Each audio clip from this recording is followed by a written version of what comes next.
was a quiet neighborhood, trimmed hedges and fences, standing in neat, uniform rows. Carol had always loved this sense of order, the illusion of safety. She kept her home immaculate, her smile practiced, the book club invitations handwritten and precise. Wednesday nights, 6 women gathered in her living room, platters of cheese and brie, scented candles flickering between half-full wine glasses and paperbacks. On the surface, Carol was perfect, but beneath, she simmered. The book club had been a lifeline once. Now, it felt like a trap, whispers never quite hidden, glances exchanged around bent paperback spines. Carol caught them, noticing the chip in her mug, the strain in her laugh, noticed too the way their voices changed when her husband left. Maybe they were right. Maybe she was holding on to something rotten, something that reeked in the marrow of the house. But that Wednesday, she decided, if everyone thought she was unbalanced, she might as well become the rumor. She waited until the second glass of wine, when giggles and the scent of Merlot masked the shift in her movements. The knife, always left on the cheese board, glinted as she pressed it to Laura's throat. Startled shrieks filled the air. She moved like she was slicing cake, one after another, methodically, their trust betraying them. She caught her reflection, a strange calm overtaking her. The room was quiet when she finished. Even the ticking clock seemed stunned.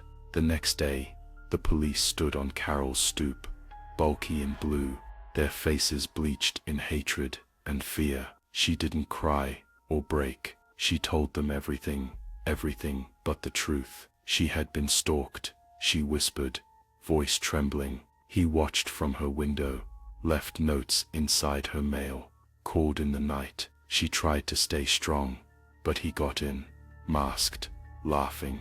Her friends fought, but he was monstrous. She quoted their last words, describing his eyes black as coal, the knife glinting in his hand as he cut them down relentlessly. She twisted her fingers in her lap, allowed a single tear to fall. They nodded, writing it all down. They believed her. Why wouldn't they? Weeks passed, the funerals, the interviews, her trembling retellings, and the calls started again. Except now, she was certain they were real. Heavy breathing through the line at midnight, a shadow by the mailbox, an unfamiliar scroll on a note. I saw what you did. At first, she laughed it off. A vivid imagination, guilt clawing back. But nights grew colder, footsteps in the attic, flickering lights in the bathroom, cupboards left ajar. Carol's confidence unraveled, thread by thread. One evening, a letter slid under her door, careful, block printing. You made me real. She searched the house with a kitchen knife, eyes wide, heart racing. Nothing, just the creak of old floorboards and the hum of the fridge. But in the quiet that followed, she heard it, soft laughter behind her. She spun around, but the living room was empty. In the reflected window, a faceless silhouette grinned and raised a knife, hers, glinting in shadow, just as she'd described. Maybe she'd invented the stalker, or maybe some horrors manifest for those who need them most.